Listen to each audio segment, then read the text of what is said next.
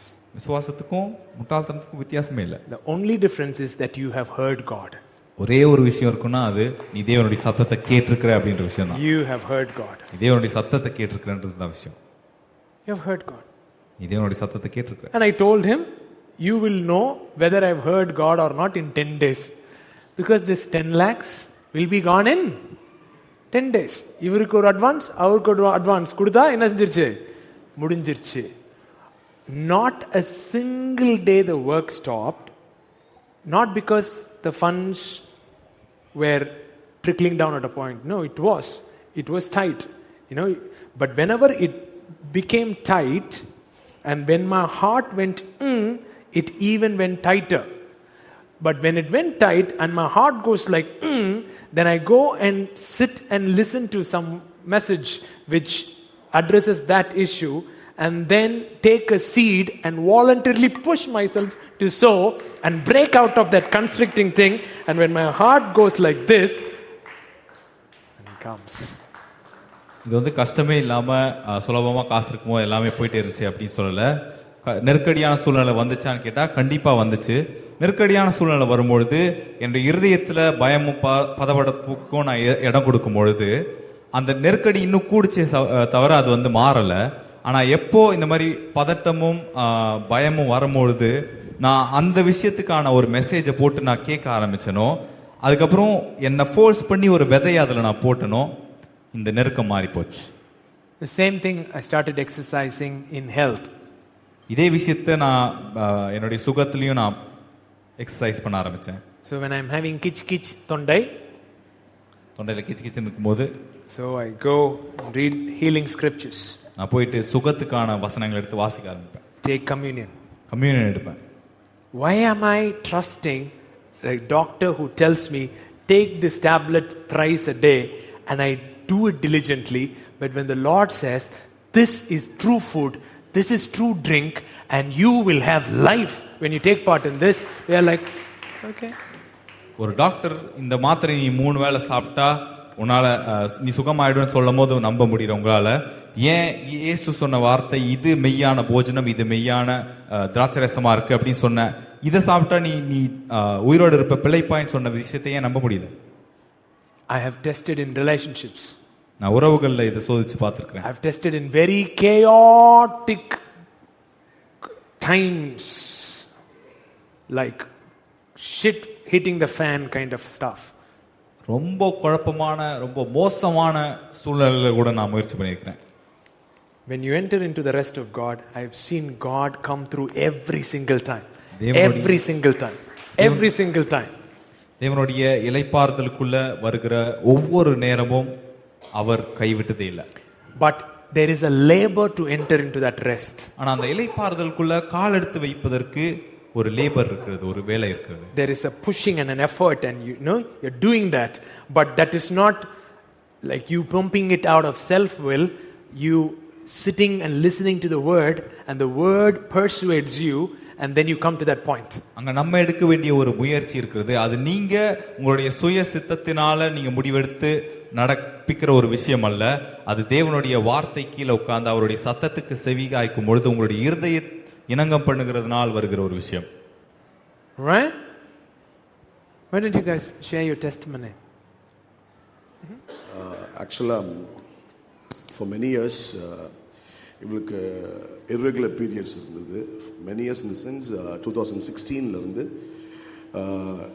periods வரணும்னாலும் tablet எடுக்கணும், periods நிற்கணும்னாலும் tablet எடுக்கணும். சில டைம் டேப்லெட் எல்லாம் எடுத்தாலும் she will have 3 months continuous bleedings, 2 months continuous bleedings, எடுத்தும் நிற்காது. அண்ட் நிறைய முறை அன்கான்ஷியஸாக விழுந்து இவ்வளோ ஹாஸ்பிட்டலும் தூக்கி போய் பிளட் எல்லாம் நாங்கள் டிரான்ஸ்ஃபியூஸ் பண்ணியிருக்கோம். பிளட் இல்லை உடம்புல, ஸோ பாட்டில்ஸ் ஆஃப் பிளட் ஏற்றிருக்கோம். அந்த மாதிரியெல்லாம் இட் வாஸ் தேர். அண்ட் போன டிசம்பரில் கிளினுக்கு மீன்ஸ் எங்கள் பையனுக்கு வந்து கொஞ்சம் உடம்பு முடியாமல் போச்சு. அண்ட் அண்ணங்கிட்ட சொல்லியிருந்தேன். அப்போது அதுக்கு முன்னாடியே ஹீலிங் பாம்ன்ற அந்த புக்கை அனுப்பியிருந்தாங்க. பட் நாங்கள் அதை படிக்கல அப்போது. பட் இப்படி பையன் ஹாஸ்பிட்டல் இருக்கான்னு சொன்னோன்னே திரும்ப எனக்கு பர்சனலாக அந்த ஹீலிங் பாம் சென்ட் பண்ணாங்க. சென்ட் பண்ணி இதை ஃபேமிலியாக படிங்க அப்படின்னு சொன்னாங்க. பட் யூஸ்வலாக இதுக்கு முன்னாடி வி டேக் கம்யூனியன். பட் அந்த புக்கு வந்ததுக்கப்புறம் we started to read every day. கிளின்னையும் கூட வச்சுட்டு ஒய்ஃபையும் கூட வச்சுட்டு அதை நாங்கள் ஒவ்வொரு சாப்டராக படித்து அதை டிக்ளேர் பண்ணி கம்யூனியன் எடுக்க ஆரம்பித்தோம். எடுக்க ஆரம்பிக்கும் போது டிசம்பரில் she got a periods. Tablet போட்டியா? இல்லை, ஓகே, போடாமல் பீரியட்ஸ் வந்துருச்சு. பட் இருந்தாலும் ஃபஸ்ட்டு 4 days வந்து ஹெவினா ஹெவி, அப்படியே கிளாட்டாக வரும். அதை பார்த்தா எனக்கே ஒரு மாதிரி இருக்கும். இவளுக்கு சரி ஓகே. அந்த டைம் தான் இங்கே வந்து 30-31 இயர் அண்ட் மீட்டிங் நடக்குது, அந்த நியூ இயர்க்கான இது நடக்குது. ஸோ 30th வர முடியல, 31st we came here.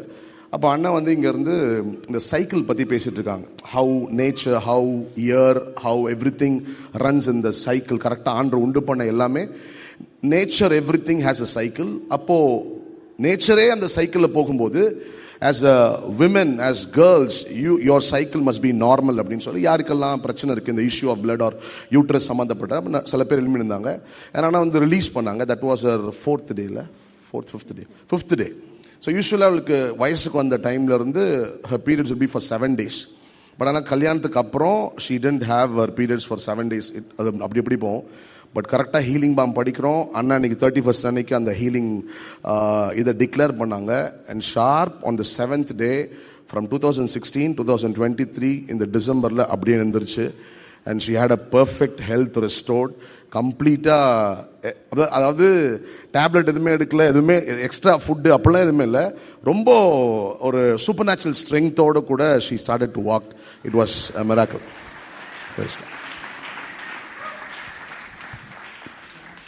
Tablet எடுத்தாதான் வரும், அப்புறம் டேப்லெட் போட்டாதான் நிறுத்த முடியும். That's very wrong. That's not supposed to be like that. Right? So, they took the tablet, the word of God. Right? Look at somebody, say, nothing works like the word. தேவனுடைய வார்த்தை வேலை செய்கிறது போல வேற ஒன்றும் வேலை செய்வதில்லை. How are you feeling? She sent a voice note, right? She's crying and she's, sending a very heartfelt thing. And this fellow is sending, நான் ரொம்ப நேரம் பேசி அனுப்பியிருக்கா கொஞ்சம் ஏன்னா இவனுக்கா வந்தது, வகுத்து வழின்னு வந்ததா அதே மனுக்கு வந்தாதான் தெரியும். She was so touched by what God did, because when you experience God's goodness, nothing like it. Like, look at somebody and say, you will testify to God's goodness again and again this year. Thank you. இந்த வருஷத்துல மீண்டும் மீண்டும் தேவனுடைய நன்மைக்கு சாட்சி சொல்லுவீங்க. Touch 3 people and say, you will testify to God's goodness again and again this year. இந்த வருஷத்துல மீண்டும் மீண்டும் தேவனுடைய நன்மைக்கு சாட்சிகளா நீங்க சொல்லுவீங்க. No, you didn't hear. I said you will testify to God's goodness again and again and again this year. இந்த வருஷத்துல தேவனுடைய நன்மைக்கு மீண்டும் மீண்டும் மீண்டும் மீண்டும் நீங்க சாட்சிகளை சொல்லுவீங்க. Amen. In every area, wherever, whatever you lack, okay, in that area, I want you to spend time with the word and enter into the rest of God. உங்களுடைய வாழ்க்கையில எந்த பகுதியா இருந்தாலும், எந்தெந்த பகுதிகளெல்லாம் நீங்க பற்றாக்குறையில் இருக்கிறீங்களோ அந்தந்த பகுதிகளில் தேவனுடைய வார்த்தை எடுத்து அதில் நேரம் செலவழிங்க. Let us be diligent to enter into the rest. The word diligent is the word that comes in 2 Timothy chapter 2 verse 15. I want you to put that in the KJV. இங்க ஜாக்கிரதையா இருக்க கடவுன்னு சொல்லப்பட்ட அதே வார்த்தை தான் 2 தீமோத்தி 2:15ல சொல்லப்பட்டிருக்கிறது, diligent என்று. Right? 2 Timothy chapter 2 verse 15. The word there is study. What? Study. Study to show thyself approved. So be diligent to enter into the rest. That word diligence is the word study. அங்க ஜாக்கிரதையா இருக்க கடவோம் அப்படி சொல்லி இளைப்பாறுதலுக்குள்ள வருவதற்கு ஜாக்கிரதையா இருக்க கடவோம் சொன்னப்பட்ட அதே diligentங்கிற வார்த்தை இங்க study அப்படின்ற வார்த்தை உபயோகம் பண்ணப்பட்டிருக்கிறது. So one of the ways of you entering into the rest of God is studying and meditating the word of God, and then the word of God, which is sharper than any two-edged sword, the discerner of thoughts, will split your spirit and soul and remove the sense realm and increase the spirit realm in your life, and that's how you enter into the rest. நீங்க இந்த தேவனுடைய இளைப்பாறுதலுக்குள்ள கால் எடுத்து வைக்கிறதுக்கான ஒரு வழி எப்படி அப்படின்னா, தேவனுடைய வார்த்தையை தொடர்ந்து தியானிக்கும் பொழுது அது இருபுறம் கருக்குள்ள பட்டயமா வந்து உங்களுடைய எண்ணங்களை பிரித்து உங்களுடைய சென்ஸ் ரியாலிட்டியை மாற்றி ஆவிக்குரிய மண்டலத்துடைய ரியாலிட்டியை உங்களுக்கு அதிகரித்து தரும். பக்கத்துல பார்த்து சொல்லு, இந்த வாட்ஸ்அப் வசனத்திலேயே வாழ்றதுல இருந்து கொஞ்சம் மாறு. பக்கத்துல பார்த்து சொல்லுங்க, இந்த வாட்ஸ்அப்ல எவனா ஒரு வசனம் அனுப்புவான், அதையே எடுத்து காலையில போற வழியில அப்படியே பார்த்துட்டு அப்பா இந்த நாள் நல்ல நாளா இருக்கட்டும், இந்த லெவல்லயே இருக்காது. Stop living relying upon the WhatsApp text scriptures that somebody sends you. அப்புறம் வந்து இந்த வரிசையா இவங்களுக்கு அனுப்புவோம், அவங்களுக்கு அனுப்புவோம், இந்த கோபுரத்துக்கு கூப்பிடுவோம், அந்த கோபுரத்துக்கு கூப்பிடுவோம், ஜெபம் பண்ண சொல்லுவோம். இப்படியே வாழ்க்கையை வந்து எவன் ஜபத்திலேயாவது எவன் விசுவாசத்திலேயாவது ஓட்டிக்கிட்டே இருக்காது. ஏதோ ஒரு நாள்ல ஏதோ தேவை அப்படின்றது ஓகே, பக்கத்துல பலார்னு விட்டு சொல்லு, உனக்குன்னு ஒரு விசுவாசம் இருக்கணும். Don't run your life on someone else's faith saying they'll pray for me, I'll send a prayer request to this person, that person. Don't run on their faith, come to your own faith. சில பேர் இருக்கானுங்க, ஆளுக்குன்னு ஒரு 5 profit வச்சிருக்கானுங்க. ஏதாவது ஒரு decision எடுக்கணும்னா வரிசையா 5க்கும் கூப்பிட்டு கேட்பானுங்க. ஒரு தடவை 3 பேரும் ஒரே ரூம்ல இருந்தானுங்க, வரிசையா கால் பண்ணிட்டானுங்க. There are some people who will have 5 prophets for them, and any decision that they need family doctor மாதிரி family prophets வச்சிருக்கானுங்க. Like family doctors, they have family prophets who they call to take decisions. அது ஒரு 5 பேர் வச்சிருக்கானுங்க. 5ல ஒரு பாப்போம், best out of 5, இது 3 hit பண்றானா, இது 3 out of 5, இது 2, சரி பக்கத்துல பலார்னு விட்டு சொல்லி இப்படியே வாழ்க்கையை ஓட்டிக்கிட்டு இருந்தேனா, சொல்லுங்க, இப்படியே வாழ்க்கையை ஓட்டிட்டு இருந்தேனா, continue to live like this, ஒன்னும் செய்ய முடியாது. you can do nothing. உனக்குன்னு ஆண்டவர் ஆவியானவர் கொடுத்திருக்காரு, வார்த்தையை கொடுத்திருக்காரு, அபிஷேகத்தை கொடுத்திருக்காரு. அதுல என்ன பண்ணு, ஒர்க் பண்ணு. Study to show your self approved. Study to show your self approved. 2 Timothy 2:15, put that. Study to show yourself approved unto God, a workman that need not be ashamed, rightly dividing the word of truth. You should know how to divide the word. You should know how to eat the word. You should study to show yourself approved unto God. தமிழ்ல போடுங்க, நீ வெட்கப்படாத ஊழியக்காரனாயும் சத்திய வசனத்தை நிதானமாய் பகுத்து போதிக்கிறவனாயும் உன்னை தேவனுக்கு முன்பாக உத்தமனாய் நிறுத்தும்படி ஜாக்கிரதையாயிரு. அந்த ஜாக்கிரதையாயிருன்ற வேர்டு தான் என்னன்னு டிரான்ஸ்லேட் பண்ணிருக்கு, study and meditate. Get it inside your system. Work this thing into you so much so that you are convinced. இத படிங்க, இத தியானிங்க, இது உங்களுடைய சிஸ்டம்க்குள்ள உள் நுழையும்படி அனுமதி கொடுங்க. அது உங்களுடைய ஒரு பாகமாக மாறணும். நீங்க கன்வின்ஸ் ஆகணும் இதனால. Joshua and Caleb experienced the same miracles. They did not have extra miracle or special miracle. Whatever these fellows experience is what they experienced, but they allowed God to persuade them and bring themselves to that place. யோசுவாவுக்கும் காலேபுக்கும் தேவன் தனிப்பட்ட முறையில போயிட்டு ஒரு தனி அற்புதம் வேற எதுவும் செய்யல. மற்ற எல்லாம் அனுபவிச்ச அதே அற்புதம் தான் இவங்களும் அனுபவிச்சாங்க. ஆனா தேவன் அவங்களுடைய இருதயத்துல வேலை செய்து அதை இணங்க பண்ண இவங்க அனுமதிச்சாங்க. See, all these things of, oh, this will go wrong this year, oh, that will go wrong this year, that disease is coming, another pandemic is coming, another global meltdown is coming, plague is coming, famine is coming. இந்த விஷயம் வீணா போயிடும், இந்த வாதை வரும், கொள்ளை நோய் வரும், இப்படி வரும், அப்படி வரும்னு சொல்லி நிறைய பேர் வருவாங்க. பக்கத்து சொல்லு, வந்துட்டு போகுது. Let it come and go. ஆனால் நீ வார்த்தையில எஸ்டாப்லிஷ்டா இருந்தால், But if you will be established in the word of God. வசனம் போடுங்க, ஏசாயா 58, நீதியில் ஸ்திரப்பட்டிருப்பாய். வசன நம்பர் சொல்லுங்க. 54:14 தமிழ்ல போடுங்க, சத்தமா படிங்க. நீதியினால் ஸ்திரப்பட்டிருப்பாய்.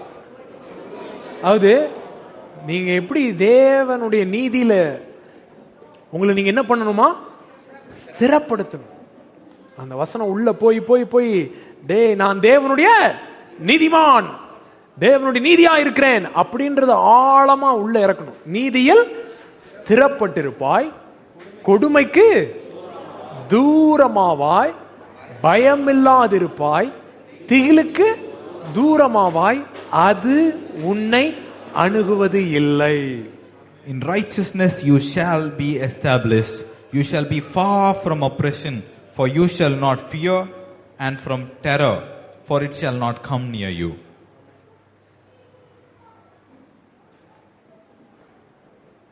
Put in New King James.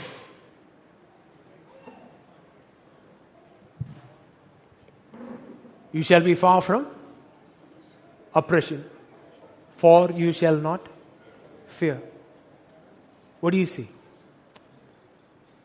What do you see in that verse? You shall be far from oppression, for you shall not fear.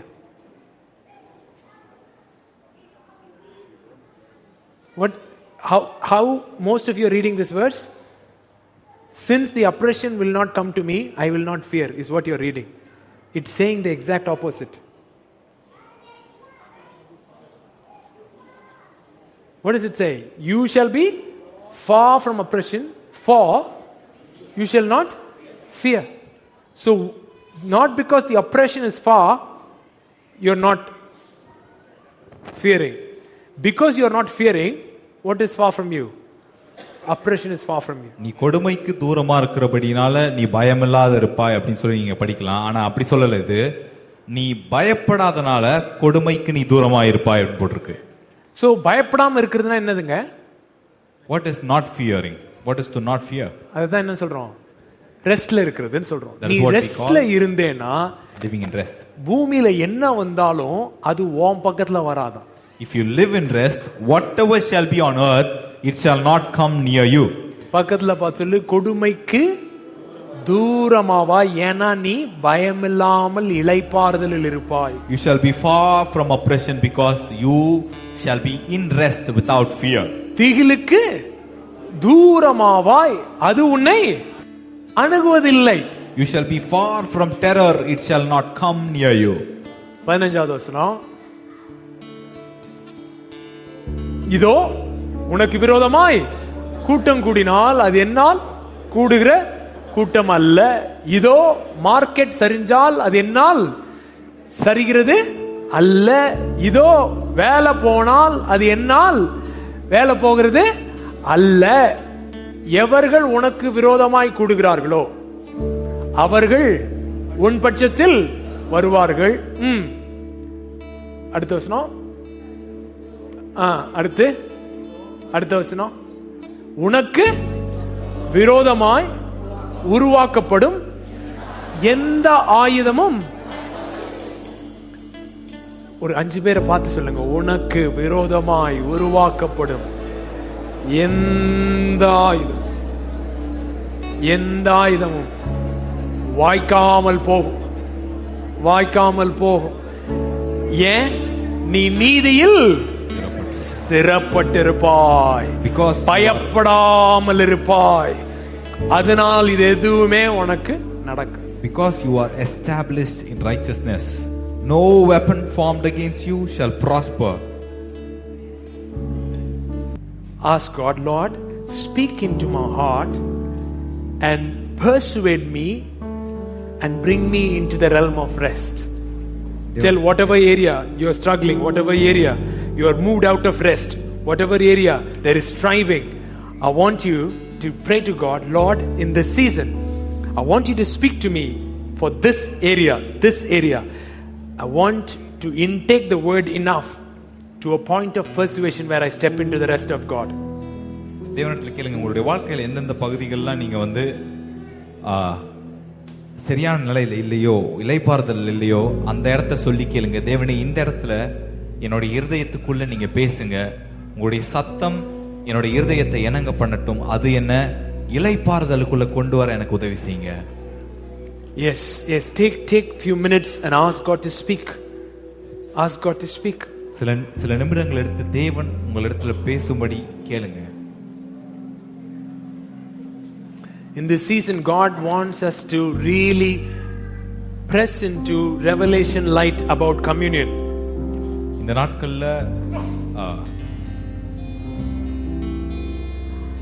கர்த்தருடைய பந்தியை பத்தி நமக்கு உண்மையிலேயே வெளிச்சம் வேணும், வெளிப்பாட்டின் வெளிச்சம் வேணும் அப்படின்றதுக்காக தேவன் நம்மளை பிரஸ் பண்ண சொல்றார். Yes, press in for light regarding communion and engage in communion daily. கர்த்தருடைய பந்தியை குறித்து வெளிச்சம் உங்களுக்கு வரும்படி நீங்க அதிகமா விரும்பி ஜெபிங்க. டெய்லி நீங்க கம்யூனியன் எடுங்க. Don't make it a tradition without value, but really engage it. அதோடைய மதிப்பு இல்லாம வெறும் பழக்கமா மாத்திராதீங்க. உண்மையிலேயே அதுல என்கேஜ் பண்ணுங்க. Yeah. Yes.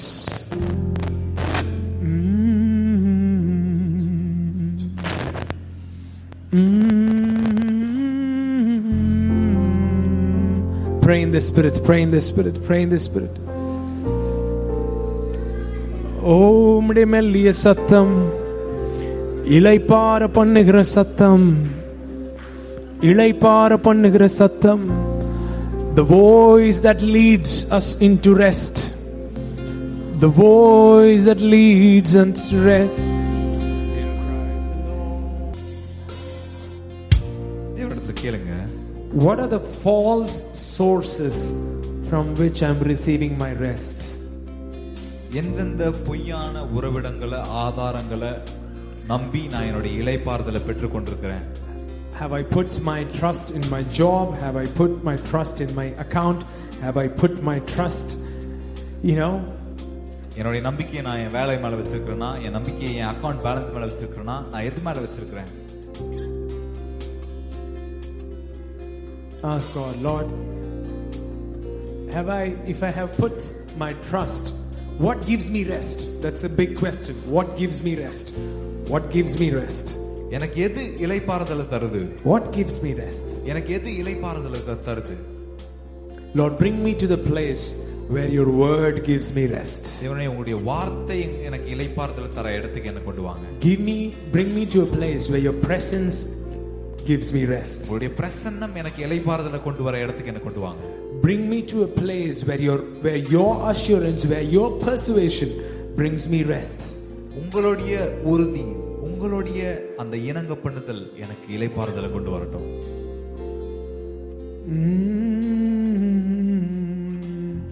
God wants to bring you into rest. தேவன் உங்களை இளைப்பாறுதலுக்கு கொண்டு வர ஆசைப்படுறார். As a mother who nurses the child and calms the child, God wants to calm your racing mind. ஒரு தாய் அந்த பிள்ளையை தேற்றுகிறது போல தேவன் உங்களுடைய சிந்தையை தேற்றி உங்களை அமைதிப்படுத்தி உங்களை இளைப்பாறுதலுக்கு கொண்டு வர விரும்புகிறார். How she calms the nursing child. பால் குடிக்கிற குழந்தையை எப்படி அப்படியே மார்போடு சேர்த்து ரெஸ்ட்டுக்குள்ள கொண்டு வராங்களோ ஒரு தாய், அந்த மாதிரி உங்களை ஆண்டவர் ரெஸ்ட்டுக்குள்ள கொண்டு வருகிற நேரம், தருணம் இது. This is the moment where God brings you to the place of rest, like a mother that nurses the child, calms the child. He leads you into still waters. அவர் அமைதலான தண்ணீர் அண்டை உங்களை கொண்டு போகிறார். He leads you into still waters. அமைதலான தண்ணீர் அருகே உங்களை கொண்டு போகிறார். Malbarahal kadorobo shentelere.